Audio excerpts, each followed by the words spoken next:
আগামী শুক্রবার যুক্তরাষ্ট্রের আলাস্কায় প্রেসিডেন্ট ডোনাল্ড ট্রাম্প ও রাশিয়ার প্রেসিডেন্ট ভ্লাদিমির পুতিনের বৈঠককে ঘিরে বিশ্ব রাজনৈতিক অঙ্গনে বাড়ছে উদ্বেগ। বিশ্লেষকদের মতে ট্রাম্প পুতিনের এই বৈঠকে পুতিন কূটনৈতিকভাবে ট্রাম্পকে ফাঁদে ফেলবেন এবং একই সঙ্গে ইউক্রেনের পূর্বাঞ্চলে আরও দখল বাড়াবেন। তবে এত জায়গা থাকতে বৈঠকের জন্য মার্কিন প্রেসিডেন্ট ডোনাল্ড ট্রাম্প কেন নিজেদের সুদূর উত্তরাঞ্চলীয় অঙ্গরাজ্য আলাস্কাকে বেছে নিলেন, এই নিয়ে চলছে ব্যাপক জল্পনা কল্পনা।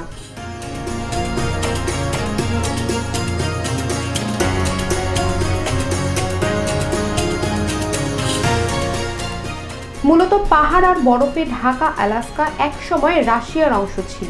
1867 সালে রাশিয়া অঞ্চলটি যুক্তরাষ্ট্রের কাছে বিক্রি করে দেয়। যুক্তরাষ্ট্রের অংশ হওয়ার 150 বছরেরও বেশি সময় পেরিয়ে গেলেও আলাস্কায় রাশিয়ার প্রভাব এখনো বিদ্যমান। রাশিয়া থেকে মাত্র কয়েক মাইল দূরে আলাস্কার অবস্থান।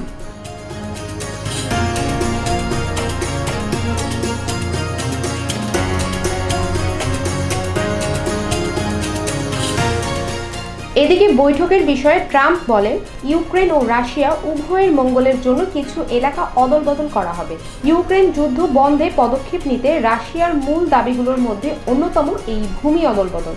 পুতিনের দাবি, যুদ্ধে রাশিয়া ইউক্রেনের যেসব অঞ্চল দখল করেছে কিয়েভকে সেগুলোর মালিকানা মস্কোর কাছে ছেড়ে দিতে হবে।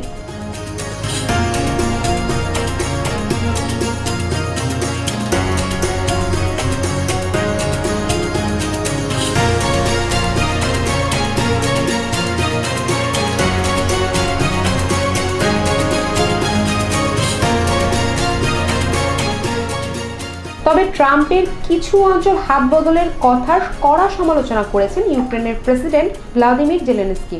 15 আগস্টের ওই বৈঠকে জেলেনস্কি থাকবেন কিনা তা এখনো নিশ্চিত হওয়া যায়নি।